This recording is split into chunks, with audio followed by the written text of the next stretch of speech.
तो chemical evolution की बात कर लेते हैं हम लोग।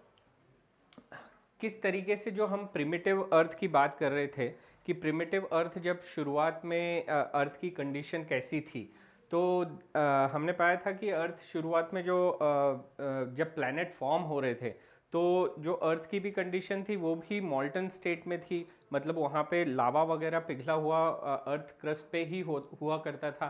उसके कारण हाई टेम्परेचर थे, वॉल्केनिक इरप्शंस हो रहे थे, जो एनवायरनमेंट था उसके अंदर लाइटनिंग वगैरह ये सारी चीज़ें हो रही थी। दैट मीन्स एटमॉस्फेयर कैसा था, रिड्यूसिंग, क्योंकि वहाँ पे फ्रीली ऑक्सीजन अवेलेबल नहीं थी। जो भी एलिमेंट्स थे वो यूजुअली एटॉमिक स्टेट में थे, तो carbon, hydrogen, oxygen, nitrogen, chlorine, fluorine. अब जैसे जैसे समय बीता, ये जो हमारे एटॉमिक स्टेट थी ये कन्वर्ट हुई हमारी मॉलिक्यूलर स्टेट में, और फॉर्मेशन हुआ आपका अमोनिया का, कार्बन डाइऑक्साइड का, कार्बन मोनोऑक्साइड, नाइट्रोजन, हाइड्रोजन, आपका मीथेन, साइनाइड्स, कार्बाइड, नाइट्राइड्स, ये सारी चीज़ें वहाँ पे बनने लगी। धीरे धीरे जैसे जैसे टेम्परेचर डाउन होता चला गया और 100 डिग्री सेंटीग्रेड के नीचे आ गया, तो उसके बाद में जो हमारी वाटर वेपर्स थी, जो ऑक्सीजन और हाइड्रोजन ने जब रिएक्ट किया और वाटर वेपर्स बनी, वाटर बना, तो ये जैसे जैसे टेम्परेचर नीचे आता गया ये रेन के रूप में वापस से पानी हमारा अर्थ क्रस्ट पे आ गया, और ये साइकिल चलती रही। और धीरे धीरे जैसे ही 100 डिग्री सेंटीग्रेड के नीचे आ गया, दैट मीन्स अब पृथ्वी के ऊपर पानी लिक्विड स्टेट में रह सकता है। और इस कंडीशन में आने के बाद पानी, जो भी गहराइयाँ थी पृथ्वी के ऊपर, जो भी गड्ढे थे वहाँ पे पानी भरने लगा, और यहाँ से शुरुआत हुई हमारे ओशंस के बनने की। अब ये जो शुरुआत थी जहाँ पे ये पानी इकट्ठा हुआ, ये गर्म पानी था, क्योंकि उस समय पे भी टेम्परेचर काफ़ी हाई था, और हाई टेम्परेचर होने के कारण इसको ब्रॉथ कहा गया।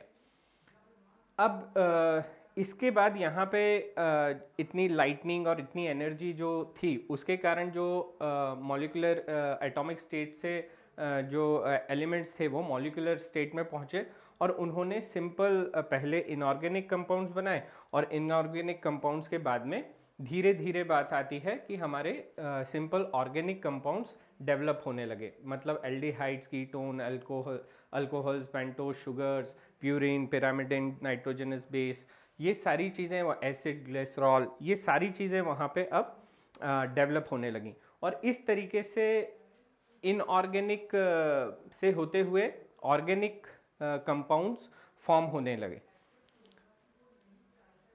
अब ये एक सिंपल सा स्ट्रक्चर है जहाँ पे दिखाया गया है कि किस तरीके से क्या हुआ। सो अर्ली गैसेस जो थी वो रेन्स के रूप में हमारे ओशंस बना, ओशंस के अंदर ये जो सारे हमारे केमिकल्स थे वो रिएक्ट करके उसके बाद में उन्होंने कुछ ऑर्गेनिक कंपाउंड्स बनाए, और जो रेडिएशन थे वो हमारे सूर्य से हो आ ही रहे थे। तो शुरुआत में एक और चीज़ यहाँ पे ध्यान देने वाली बात है कि शुरुआत में जो फ्री ऑक्सीजन थी एटमॉस्फेयर में, जब अल्ट्रावायलेट रेडिएशंस आए तो वो सीधे धरती पे आ रहे थे, और उस समय पे जो हमारी ऑक्सीजन थी, फ्री ऑक्सीजन, ये कंबाइन होकर फिर इसने क्या बनाई, ओजोन लेयर बनाई। और ओजोन लेयर आने के बाद में जो अल्ट्रावायलेट रेडिएशन था वो अर्थ पे धीरे धीरे आना बंद हो गया। अब ये जो हमारा केमिकल इवोल्यूशन है, इसके एविडेंस में कि हाँ ऐसा ही हुआ होगा, ये तो थ्योरेटिकल बात हुई कि इस तरीके से पृथ्वी का एटमॉस्फेयर था और उसके बाद में इस तरीके से इनऑर्गेनिक से ऑर्गेनिक लाइफ में चीज़ें बदली। तो उसके लिए इसको मानने के लिए क्या कुछ ऐसी चीज़ें हैं जिसको हम बोल सकते हैं, प्रैक्टिकली समझ सकते हैं कि हाँ ये चीज़ें ऐसी ही हुई होंगी। तो उस चीज़ को इस्टेब्लिश करने के लिए हेरोल्ड उरे एंड स्टैनले मिलर ने कुछ एक्सपेरिमेंट किए थे, और हमको कुछ यही चीज़ें, इसी तरीके की चीज़ें यूनिवर्स में कहीं और भी हो रही हैं। इस चीज़ का भी हमको एविडेंस मिलता है हमारे मीटियोराइट से। जो मीटियोराइट्स हमारे अर्थ पे आके गिरते हैं, जब उनकी स्टडी करी जाती है तब वहाँ पे भी ये चीज़ पाई जाती है कि कहीं ना कहीं और भी यूनिवर्स में, हमारे मिल्की वे में ही ये सारी घटनाएं शायद हो रही हैं, और इसी तरीके से जो लाइफ है वो आगे बढ़ती है। तो हेरोल्ड उरे एंड स्टैनले मिलर ने बहुत फेमस एक्सपेरिमेंट किया हुआ है, जिसमें उन्होंने लेबोरेटरी में ही जो प्रिमिटिव अर्थ की कंडीशन थी उनको डेवलप किया और फिर स्टडी किया कि क्या इस तरह की जो हम लोगों ने हाइपोथेसिस दी है, जो थ्योरी दी है, क्या उसमें सच में कोई तथ्य है कि नहीं। तो in 1953 SL Miller and American scientist created similar condition at laboratory scale. Laboratory scale पे जो हमारे प्रिमिटिव अर्थ की कंडीशन थी वैसी ही उन्होंने लेबोरेटरी में डेवलप करने की कोशिश करी, which were thought to be on the primitive अर्थ।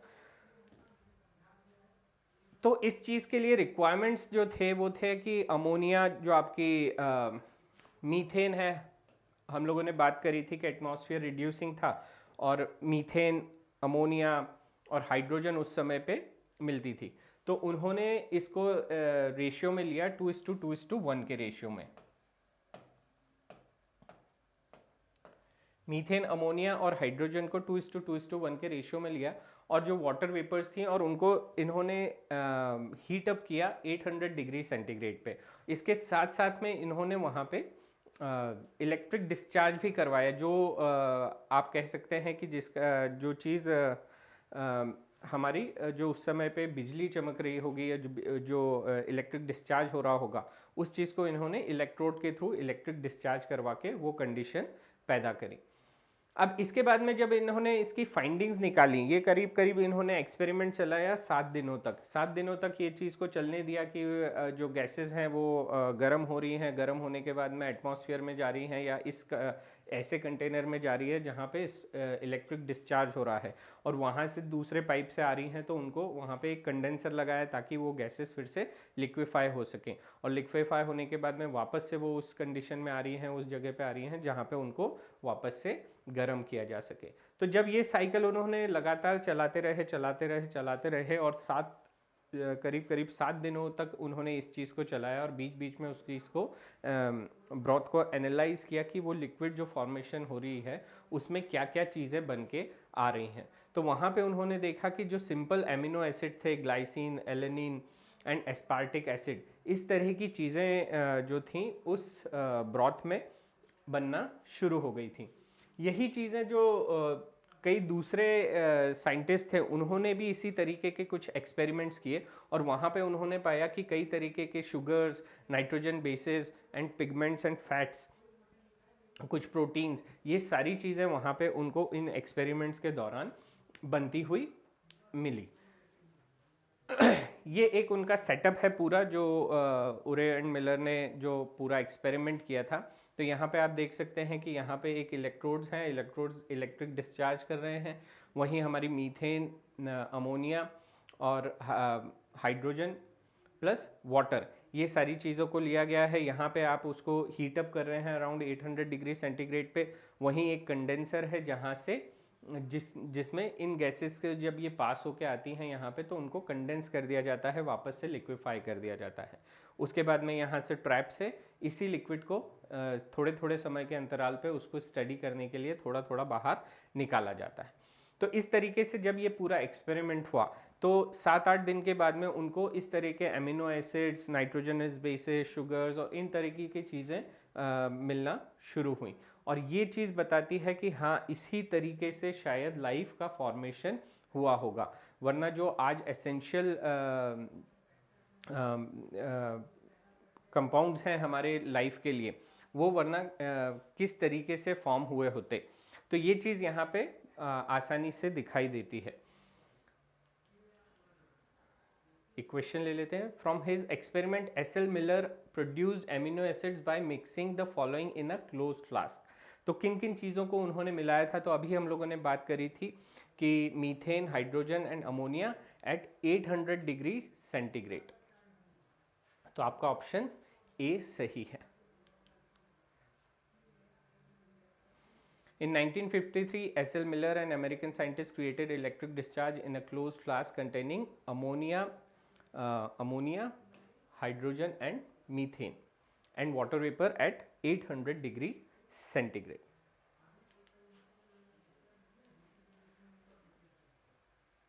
और यही चीज़ जो अभी हम लोगों ने बात करी कि यही एविडेंसेस हमको मिलते हैं जब हम मीटियोराइट्स की स्टडी करते हैं। जब मीटियोराइट्स हमारे पृथ्वी पे गिरते हैं तो सिमिलर कंपाउंड्स इंडिकेटिंग जो शुरुआत में प्रिमिटिव अर्थ पे बने हुए होंगे, उसी तरीके के सिमिलर कंपाउंड्स हमको मीटियोराइट्स में भी देखने को मिलते हैं। और ये चीज़ बताती है कि स्पेस में, अंतरिक्ष में कहीं ना कहीं ये सारी प्रोसेस जो है, जो जिस तरीके से जीवन की उत्पत्ति होती है, ये सारी प्रोसेस जो है वो कहीं ना कहीं स्पेस में वापस दोहराई जा रही है या शायद दोहराई जा चुकी है, और ये चीज़ें होती ही रहती हैं। ये एक ऐसी चीज़ है जो पूरे ब्रह्मांड में, आप यूनिवर्स में प्रोसेस इस तरह की होती ही रहती है।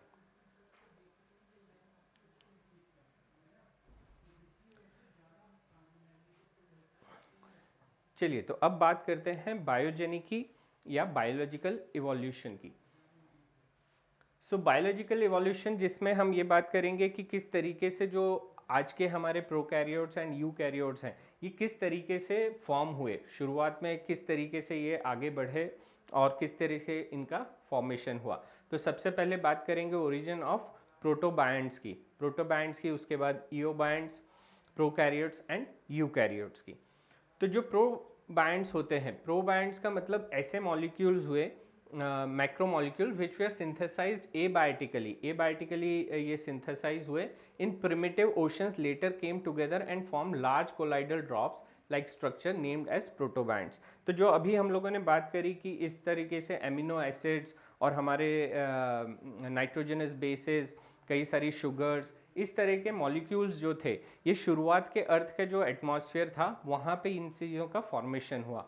और फॉर्मेशन होने के बाद में जब वाटर हमारा लिक्विड स्टेट में आ गया पृथ्वी के ऊपर, तो वहाँ पे ये एक साथ आने लगे, और एक साथ आने के बाद में इन्होंने कुछ कोलाइडल ड्रॉप्स बना ली, और कोलाइडल ड्रॉप्स बनाने के बाद में ये एक दूसरे को, आप ये कह सकते हैं कि थोड़ा सा अपने एक दूसरे के साथ में सिंक होके काम करने लगे। ये जो अलग अलग प्रोसेसेस हैं, केमिकल रिएक्शंस हैं, ये एक साथ आने के बाद में कुछ इन्होंने कोलाइडल ड्रॉप्स बना ली, और यही कोलाइडल ड्रॉप्स जो हैं यही कहलाती हैं हमारी प्रोटोबायंट्स।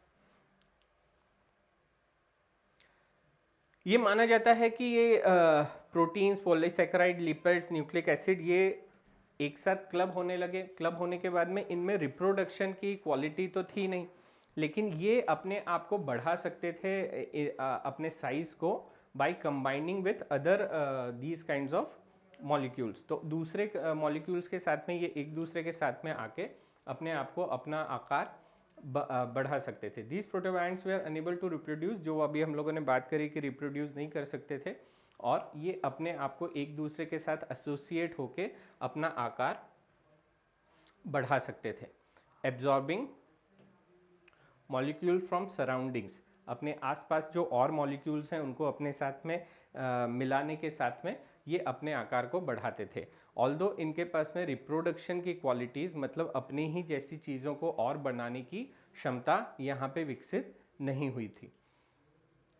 इसके बाद बात करते हैं origin of protocells, eobionts. So nucleic acid developed, अभी हम लोगों ने बात करी कि नाइट्रोजनस बेसेस भी, जो मिलर और यूरे के एक्सपेरिमेंट थे उसमें नाइट्रोजनस बेसेस मतलब प्यूरिन एंड पिरामिडिन्स भी बनना शुरू हो गई थी। अब वही प्यूरिन एंड पिरामिडिन्स ने मिलकर हमारा न्यूक्लिक एसिड का निर्माण किया, develop the ability of self duplication. और वही आप कह सकते हैं कि ये जो नाइट्रोजनस बेसेस थी, इनमें किसी तरीके का म्यूटेशन हुआ। म्यूटेशन के लिए वहाँ पे कंडीशन काफ़ी अच्छी थी, क्योंकि एनर्जी, अल्ट्रावायलेट रेज, ये सारी चीज़ें वहाँ पे मौजूद थी, तो उसके कारण म्यूटेशंस भी फास्ट हो सकते थे। तो न्यूक्लिक एसिड जो था हमारा, उसका फॉर्मेशन हुआ, और उसमें ये क्षमता डेवलप हुई, ये काबिलियत आई कि वो अब अपने आप को डुप्लीकेट कर सकते थे। सो उनमें सेल्फ डुप्लीकेशन की, due to a sudden change called mutation, mutation के कारण सडन चेंज करने की, अपने आप को डुप्लीकेट करने की क्षमता अब जो मॉलिक्यूल्स थे उनमें आ गई। And nucleic acid and proteins combined to form nucleoproteins. Nucleic acid और जो दूसरे प्रोटीन्स थे उन्होंने आपस में एक साथ आने के साथ में न्यूक्लियोप्रोटीन्स का निर्माण किया। ये जो हमारे न्यूक्लियोप्रोटीन्स थे, अब जो लिपिड्स हैं, पॉलीसैकेराइड्स हैं, इन्होंने इनके आसपास में एक एनवलप बना लिया, और अब ये जो एनवलप बन गया, इसको आप कह सकते हैं कि ये हमारे जो लाइफ के जो शुरुआत के जो सेल्स का स्ट्रक्चर हुआ, वो स्ट्रक्चर अब हमको मिलने लगा है। And these are called as protocells या eobionts, the first form of life. इस तरीके से लाइफ की उत्पत्ति हुई। यहाँ से जो हमको ये मॉलिक्यूल्स मिले जिनके ऊपर बाहर लिपिड्स की कवरिंग थी। यहाँ पे आप ये चीज़ भी देख सकते हैं कि जो हमारा न्यूक्लिक एसिड है वो अभी भी फ्रीली अवेलेबल है इन लिपिड्स मॉलिक्यूल्स के एनवलप के अंदर। जो हमारा डीएनए मटेरियल है या जो आप कहें न्यूक्लिक एसिड है वो अभी भी फ्री स्टेट में है। और यहाँ पे जो शुरुआत हुई, शुरुआत में बने हैं मैसेंजर आरएनए का निर्माण हुआ, और आरएनए के निर्माण के बाद में उन्हीं में ये काबिलियत आ गई कि वो डुप्लीकेट कर सकें।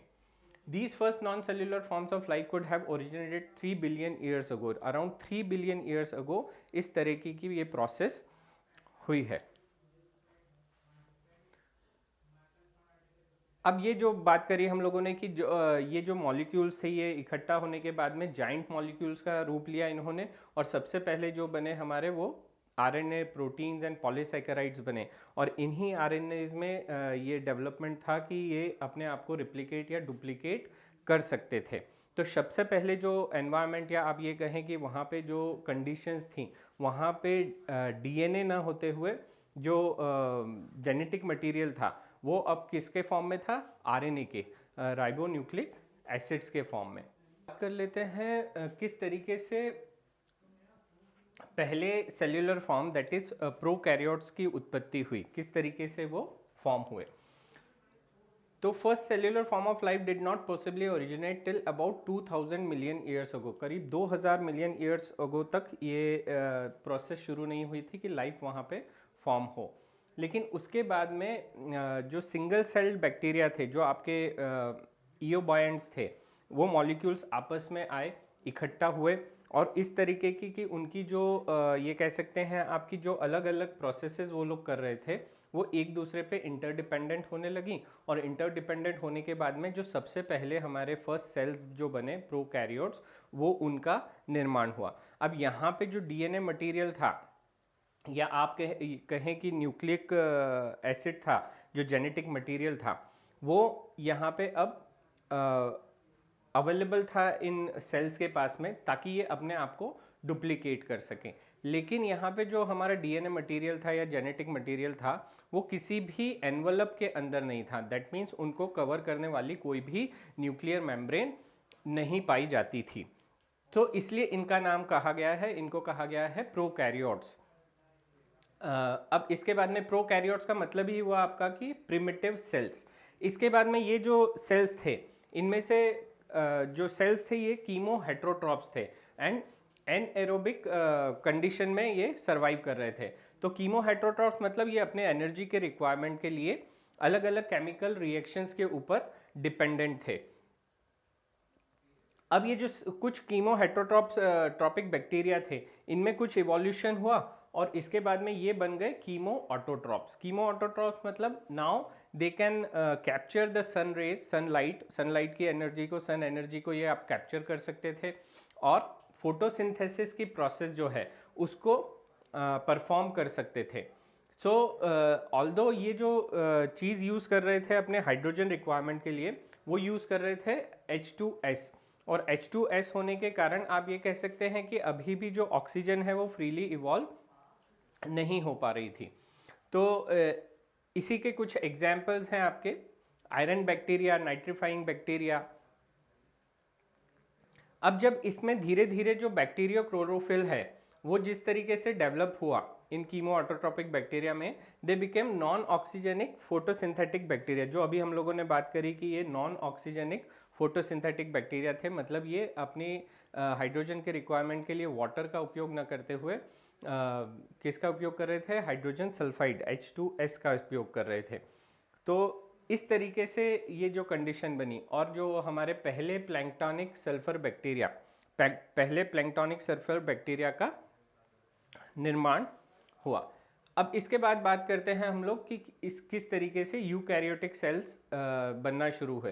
तो nucleus, mitochondria and other cell organelles, जैसे जैसे आप ये कह सकते हैं कि जो प्रोकैरियोट्स थे उनमें जिस तरीके से एनवायरनमेंट के साथ में एडाप्टेशन आया और उनको रिक्वायरमेंट ज़रूरत पड़ने लगी अलग अलग ऑर्गेनेलीज की अलग अलग फंक्शंस के लिए, तो उनका उस तरीके से मॉलिक्यूल्स का डेवलपमेंट शुरू हो गया और ये मॉलिक्यूल्स एक साथ इकट्ठा होके एक दूसरे को लाइफ को बनाने में हेल्प करने लगे और वहीं से शुरुआत हुई हमारे यूकैरियोटिक सेल्स की। अब अगर आप यहाँ पे ध्यान दें तो कई तरीके के ऑर्गेनेलीज जो हैं, जैसे माइटोकॉन्ड्रिया को भी अगर आप देखें तो उसमें भी जो क्वालिटी है एनर्जी प्रोडक्शन की, लेकिन उसके बाद भी उसमें एक हमारा न्यूक्लिक एसिड डीएनए मटेरियल मतलब खुद का न्यूक्लिक एसिड है। तो अगर आप ये चीज़ को समझने की कोशिश करें कि जब शुरुआत की अर्थ रही होगी या शुरुआत का जो एनवायरनमेंट हुआ होगा,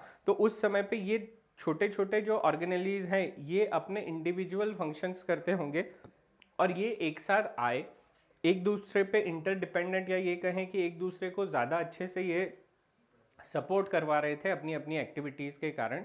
तो फिर इनके चारों तरफ एक लिपिड लेयर का फॉर्मेशन हो गया और ये एक साथ रहने लगे। अब क्योंकि इनके पास में डीएनए मटेरियल था तो ये पूरी की पूरी चीज़ उसको रिप्लिकेट भी कर सकी। तो इस तरीके से जो है हमारे फर्स्ट यूकैरियोटिक सेल्स का निर्माण हुआ।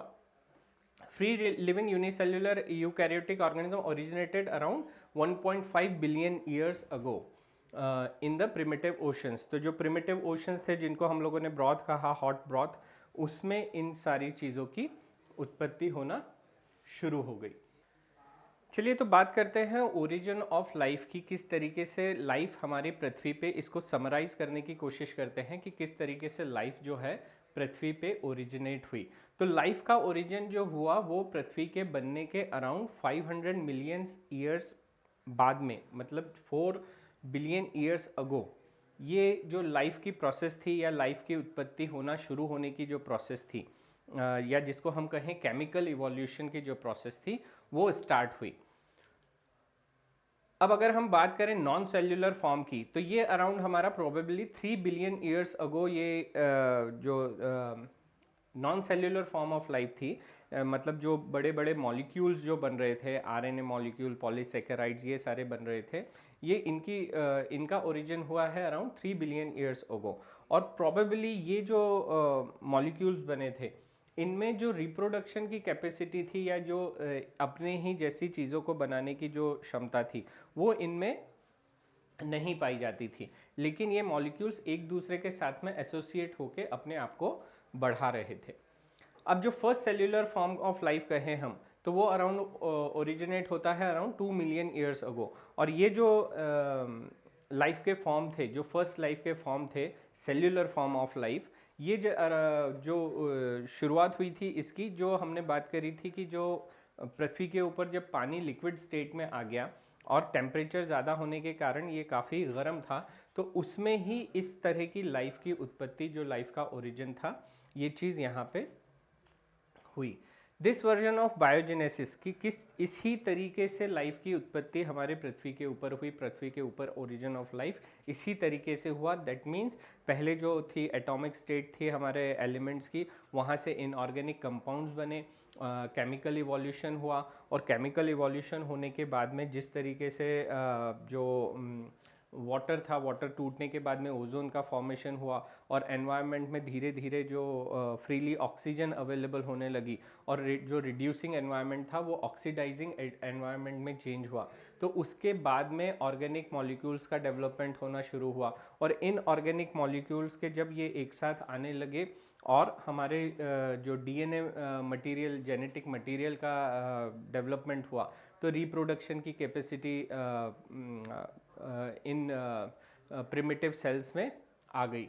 और यही चीज़, इसी तरीके से जो लाइफ है, हम कह सकते हैं कि लाइफ की स्टार्ट जो है पृथ्वी के ऊपर या हमारे यूनिवर्स में कहीं पे भी जब इस तरीके की कंडीशन बनती हैं, फेवरेबल कंडीशन जो लाइफ के फॉर्म होने के लिए ज़रूरी हो, तो इस तरह से लाइफ जो है ओरिजिनेट होती है। तो ये जो बायोजेनेसिस की प्रोसेस है, this version of biogenesis, that is the first form of life, arose slowly through evolutionary forces. In evolutionary forces के कारण नॉन लिविंग मॉलिक्यूल से लिविंग मॉलिक्यूल्स की तरफ लाइफ का फॉर्मेशन हुआ। ये चीज़ well established and well accepted है आज की डेट तक भी, यही चीज़ एक्सेप्टेड है कि लाइफ इसी तरीके से कहीं पे भी डेवलप होती है। और इसीलिए हमको सुनने में भी आता है कि लाइफ के जो